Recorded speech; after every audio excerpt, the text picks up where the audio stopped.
ছেলেদেরকে সুসংবাদ দিন, তার মানে বিপদে ধৈর্য ধারণ করতে হবে। প্রিয় ভাইয়েরা, ইন্নামাস সাবরু ইনদা সাদামাতিল উলা।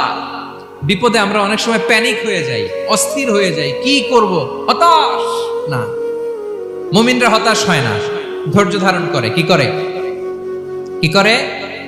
ধৈর্য ধারণ করার শক্তি দাও গো মেহেরবান আমায়, দাও গো মেহেরবান। পড়েন, ধৈর্য ধারণ করার শক্তি দাও গো মেহেরবান আমায়, দাও গো মেহেরবান। সবাই বলুন একসাথে, ধৈর্য ধারণ করার শক্তি দাও গো মেহেরবান আমায়, দাও গো মেহেরবান।